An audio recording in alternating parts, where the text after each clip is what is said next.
on the ban on illegal mining at Ugbolu, Oshimile North local government area. Indigenes of Ewulu community in Aniocha South local government area advised to maintain peace.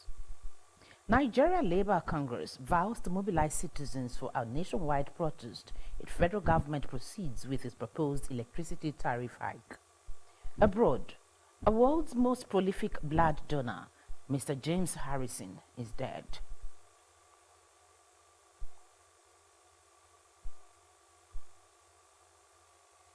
Hello, good evening. Thank you for joining us on Delta Television News tonight. My name is Onome Iyaruwe. The state government has reiterated its stand on the ban on illegal mining at Ugbolu Heights in Ugbolu, Oshimile North local government area. The Commissioner for Works, Rural Roads and Public Information, Mr. Charles Aniago, stated this while briefing newsmen in Asaba. Esther Oputa reports. Mr. Aniago, joined by the Executive Assistant to the Governor on Media, Comrade Felix Ofo, at the briefing, said the illegal miners who were mining stones which they sold to builders had caused massive destruction to the topography of the area, as there were no environmental impact assessment tests done on the area before the mining. He said the activities of the miners at the Ugbolu Heights was affecting houses in the area, putting them at risk of collapse, and warned the miners to stop or face the brunt of the law. The commissioner explained that contrary to speculations that Delta South was neglected, the Southern Delta University and Technical College at Erie and College of Health of Rode, among other projects, schools and roads in Patani, Burutu and Burmadi, awarded by the Oborowori administration, as well as in Warri North and Ode Shekiri Road, were part of evidences proving the government's massive development strides across the state. These miners are destroying the landscape of that height, digging so deep and destroying a whole lot of the topography of that environment. As from henceforth, any of such person found engaged in such activities along that Ugbolu heights will be arrested. Mr. Aniago said efforts were on for the reconstruction of the Ugbolu and Okpanam Road and the Umeje streets in Ubuzo in Oshimile North local government area, as well as the renovation of the NYSC camp in Iseluku in Anyosha North local government area. He said administration was poised to provide good governance while also educating Deltans on its activities geared towards the growth and development of the state. In attendance were the functioning permanent secretary in the Ministry of Information, Mrs. Teresa Oliko, and other top management staff, as well as journalists from across the state and beyond. Esther Oputa reporting. Of Ewulu community in Aniocha South local government area have been advised to maintain peace to enable the state government to resolve the land crisis in the community. The special advisor to the state governor on peace building and conflict resolution, Chief Edwin Uzo, gave the advice when he led a fact-finding mission to the community. Henry Unogwa completes the report.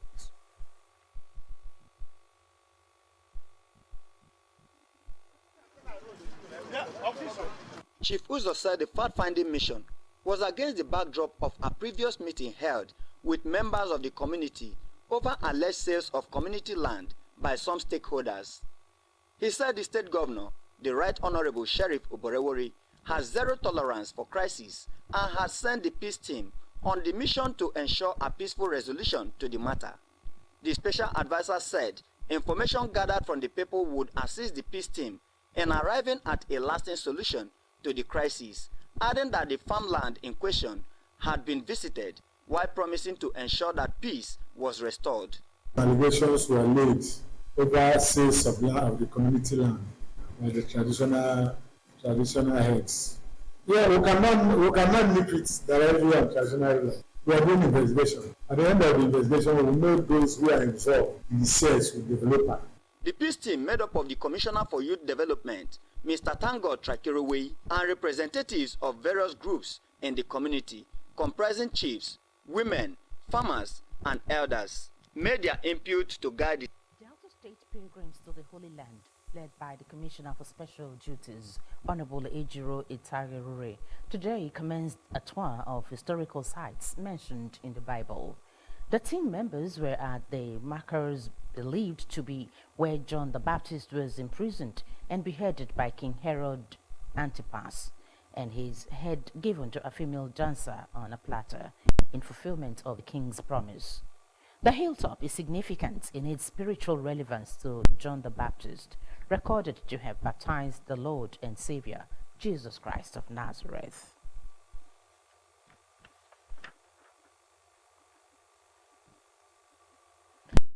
A one-day stakeholders consultation and engagement meeting on voluntary national reviews, VNRs, for sustainable development goals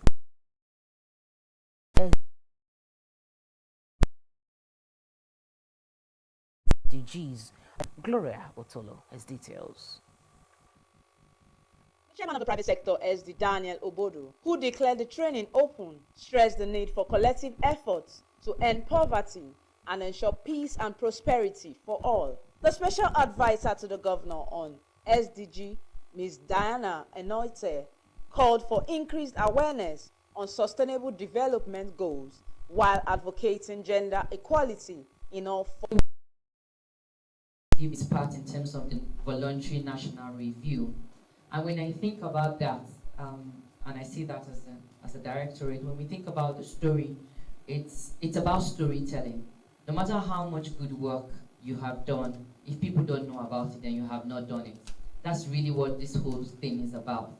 We're just saying, as Delta State, we have done excellent work in the past years. The State Director of Statistics, Ms. Nkechi Mademeze, enjoined the participants to work together to ensure the health and well-being of all.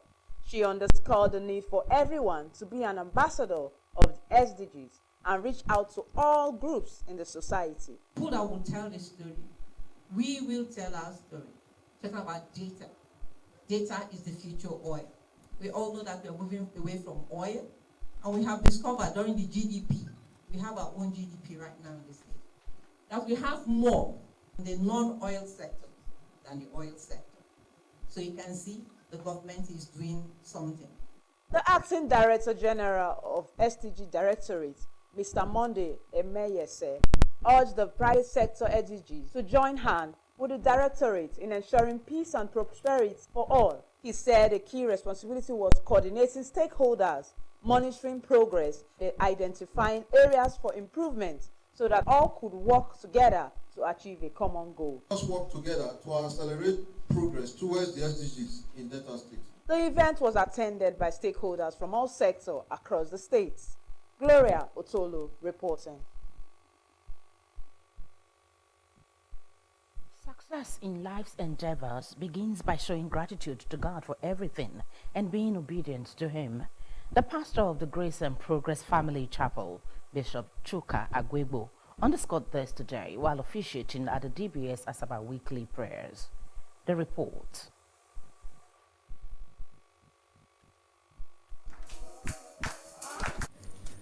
Pastor Agwegbo, who enumerated 3 keys to success, drew lessons from 1 Thessalonians chapter 5 verse 18, explaining that thanksgiving was an application for more as it attracted the kindness of God.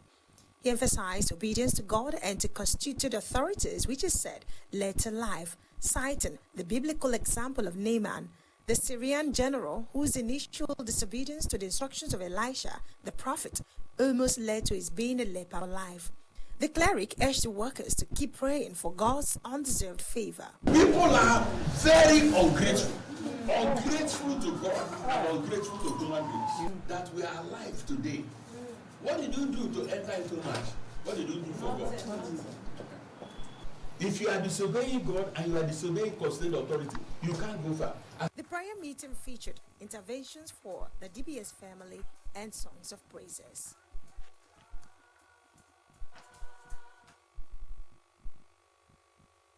The Nigeria Labour Congress, NLC, has vowed to mobilize workers and citizens for a nationwide protest if the federal government proceeds with its proposed electricity tariff hike, describing it as economic violence against the working class and broader Nigerian populace. This came as the National Union of Electricity Employees warned the federal government against plans to hike electricity tariffs, saying Nigerians should not be paying for darkness. In a communique issued at the end of its National Executive Council meeting in Yola, Adamawa State on February 28, 2025, which was made available to journalists, the NLC rejected what it called a sham reclassification of electricity consumers by the Nigerian Electricity Regulatory Commission. It accused the Ministry of Power and NERC of attempting to force consumers into higher tariff bands under the pretext of service improvement, while in reality deepening economic hardship. The NERC reserved that any attempt to impose additional electricity tariffs would be met with mass resistance and mandated its National Administrative Council to begin immediate mobilization for protests, warning that the government must not test the patience of the Nigerian people. Beyond electricity, the NLC also expressed concerns over the recent 35% increase in telecommunications tariffs. While the Congress acknowledged an agreement with the federal government to reduce the initial proposed hike from 50% to 35%, it remained skeptical of the government's commitment to keeping its word. The union further warned that if the new telecom tariffs set to take effect on March 1, 2025 are implemented contrary to the agreed terms, it would enforce compliance using all necessary instruments. The Congress emphasized that Nigerian workers should not be the brunt of corporate and government inefficiencies. The NLC's stance on electricity tariffs has been reinforced by workers in the power sector, who have also rejected the reclassification of consumers. The Electricity Workers Union described the move as an exploitative agenda designed to force Nigerians into paying more without any corresponding improvement in service delivery. The union vowed to resist any attempt to hike tariffs and warned of disruptions in the sector should the government proceed with its plans. The Office of the Accountant General of the Federation has identified major setbacks to the implementation of the July 11, 2024 Supreme Judgment on Local Government Councils' autonomy.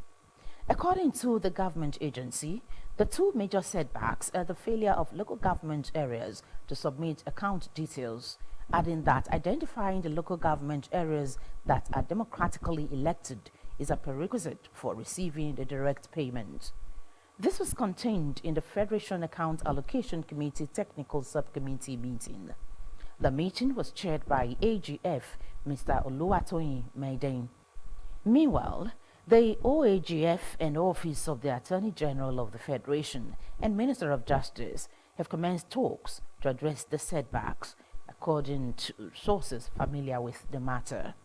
According to the minutes, of the 774 local government councils, only Delta State, with 25 local government councils, has submitted their account details for direct payment. Addressing the challenge, Mr. Maiden said a system was set to be implemented, but the initial challenge was in determining which local government councils had constitutionally elected chairmen. He remarked that this foundational stage remained unclear. The Director of Legal Services at the CBN, Kofo Salam Alada, in a notice, explained that this was necessary to ensure financial accountability. However, the Association of Local Governments of Nigeria said it had received no communication from the Apex Bank concerning the opening of bank accounts. The Supreme Court had on July 11, 2024, affirmed the financial autonomy of the 774 local government areas in the country and prohibited governors from further control of funds meant for the councils. The Apex Court also directed the Accountant General of the Federation to pay local government allocations directly to their accounts, declaring the non-remittance of funds by the 36 states unconstitutional. But 8 months after the judgment, the financial autonomy has yet to take effect.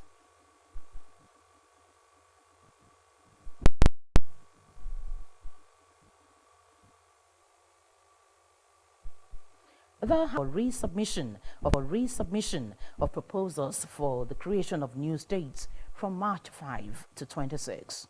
A statement issued by the Deputy Speaker, Honorable Benjamin Kalu, and Chairman of the Committee of Constitution Review, said extension was in response to the public request for additional time. Honorable Kalu said all resubmissions must strictly comply with the provisions of Section 8 of the 1999 Constitution, which outlined the criteria for state creation. He said 3 hard copies of all proposals and memoranda should be submitted to the Secretariat of the committee, while soft copies must be sent to info@hccr.gov.mn.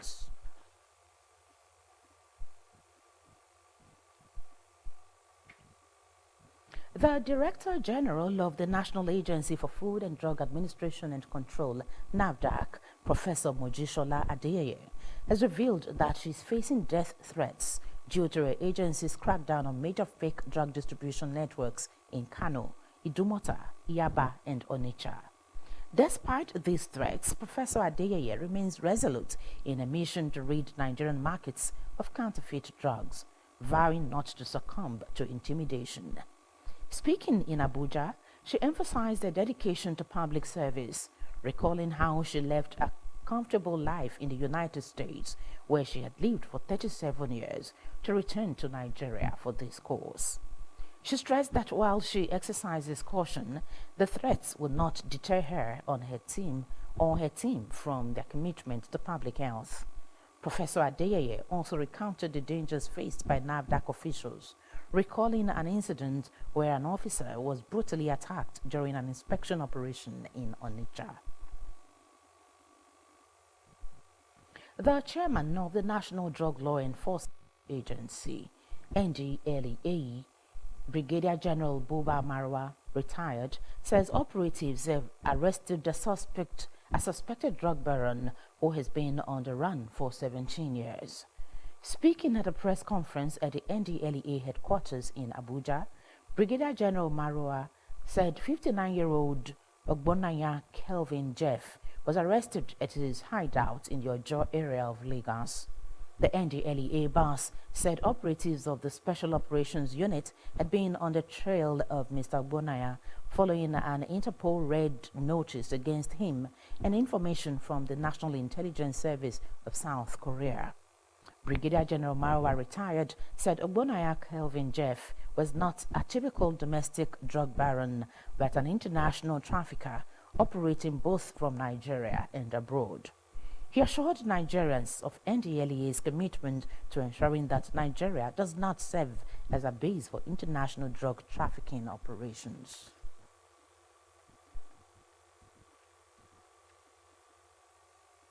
The federal government has mandated that road contractors will work on site for at least 2 weeks before receiving mobilization fees.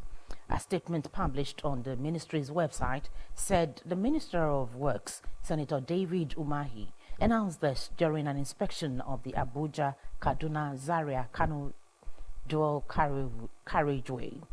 Senator Umahi explained that the policy aims to ensure that only committed contractors handle Nigeria's road projects, thereby reducing cases of abandoned construction sites. The announcement follows the federal government's introduction of stricter payment conditions for contractors.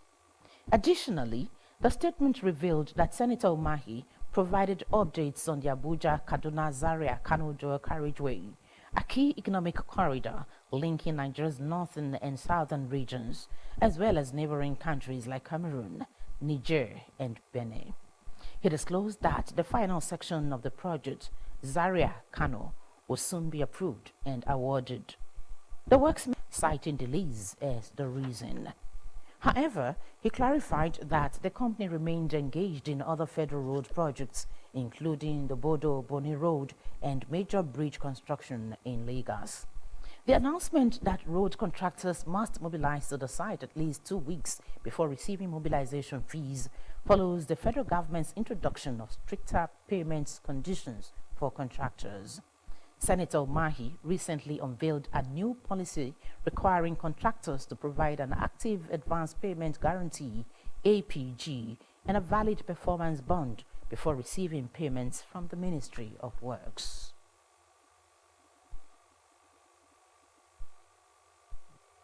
You're watching the Delta Television main news. Up ahead, a world's most prolific blood donor, Mr. James Harrison, is dead. Details of this and other reports shortly after this break. Please stay tuned.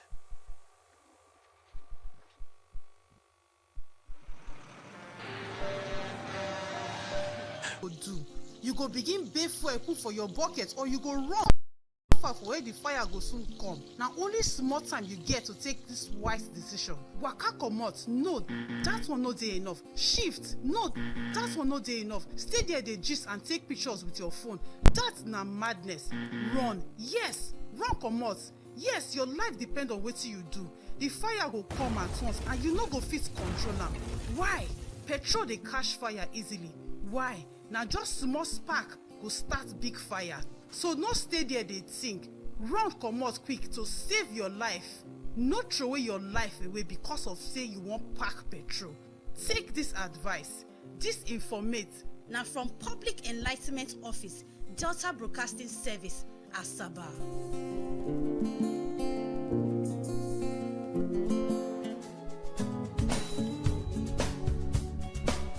Your walls are in for a lifetime treat with the right touch and the right paints. Introducing OC Wall Garment Paint. OC Wall Garment Paint comes in varieties of vibrant colors, textures, and glitters.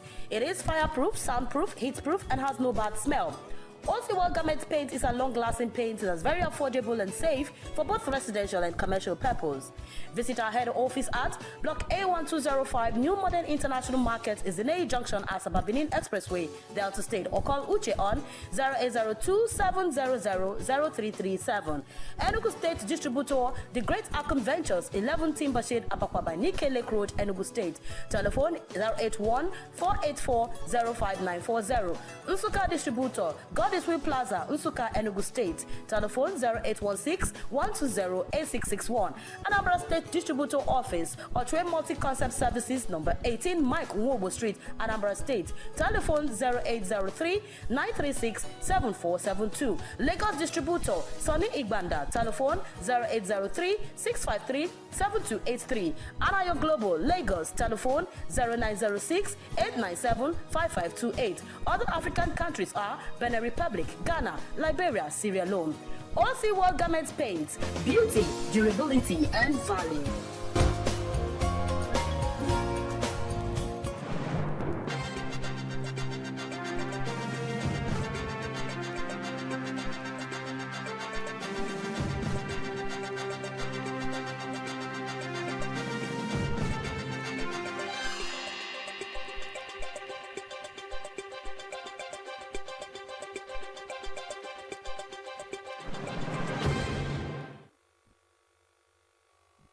Welcome back to the Delta Television main news. The global scene is next as we join our world news desk. The West Africa Regional Bloc of Economic Community of West Africa States, ECOWAS, has said a mission deployed to Guinea-Bissau to help resolve an election dispute has left the country after the president threatened to expel it. The team was set in last month to help reach a political consensus on how to hold elections this year. Guinea-Bissau's general election had been scheduled for last November, but President Umaru Embalo postponed them. He had announced November 30th this year as a new date. The opposition had opposed the delay and said President Embalo's term should have expired last week, although a Supreme Court ruling recently extended his term in office to September. In a statement, ECOWAS said its team had met President Embalo, other politicians, and civil society groups to try to reach a consensus on when the elections should be held. Several Arab states and the United Nations have condemned Israel for blocking the entry of all humanitarian aid into the Gaza Strip. Egypt and Qatar said the Israeli moves violated a ceasefire deal, while the United Nations humanitarian chief, Mr. Tom Fletcher, described it as alarming. The Israeli Prime Minister, Mr. Benjamin Netanyahu, said his country acted because Hamas was stealing the supplies and using them to finance its terror machine. He also accused the Palestinian group of rejecting a U.S. proposal to extend the ceasefire in Gaza after it expired on Saturday, adding that Israel had approved the proposal. A Hamas spokesman said Israel's blockade was cheap blackmail and a coup against the ceasefire agreement. The ceasefire deal halted 15 months of fighting between Hamas and the Israeli military, following the release of 33 Israeli hostages for about 1,900 Palestinian prisoners and detainees. One of the world's most prolific blood donors, Mr. James Harrison, whose plasma saved the lives of more than 2 million babies, have died. His family today said Mr. Harrison died in his sleep at a nursing home in New South Wales, Australia on February 17, aged 88. Known in Australia as the man with the golden arm, Mr. Harrison's blood contained a rare antibody, anti-D, which is used to make medication given to pregnant mothers whose blood is at risk of attacking their unborn babies. Anti-D jars protect unborn babies from a deadly blood disorder called hemolytic disease of the fetus and newborn. The condition occurs at pregnancy when the mother's red blood cells were incompatible with that of their growing baby. The Australian Red Cross Blood Service, who paid tribute to Mr. Harrison, said he had pledged to become a donor after receiving transfusions while undergoing a major chest surgery when he was 14. He started donating his blood plasma when he was 18 and continued doing so every 2 weeks until he was 81. In 2005, he had the world record for most blood plasma donated, a title he held until 2022 when he was overtaken by a man in the United States. It's time to join our business news desk for happenings in the business sector.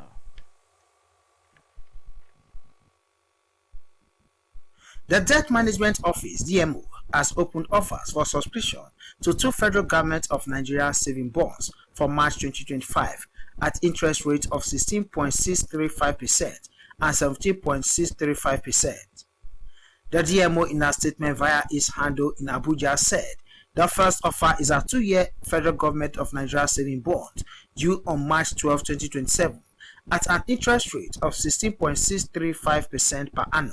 The second offer is a 3-year federal government saving bonds due on March 12, 2028 at an interest rate of 17.635% per annum. The opening day for the offer is today and closing day is March 7.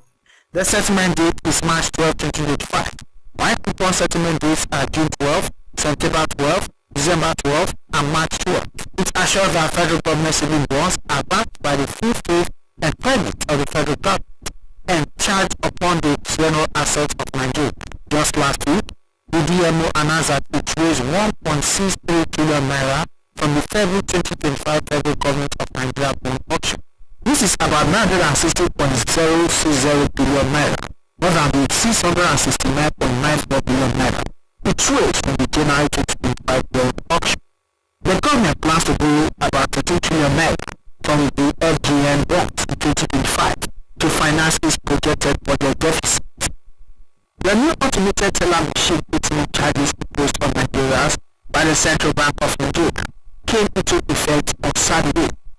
This follows the People's Bank's announcement on February 11 that from March 1st, 100 naira and 450 naira fees will apply to ATM withdrawals. The CBN states that the charges will apply to bank customers using other ATMs, whether on-site or off-site. It stated that 450 naira fee will be a surcharge for bank customers using ATMs of other banks that are not within the bank's premises. However, the CBN states that it will be charged for the customers bank will be free of charge.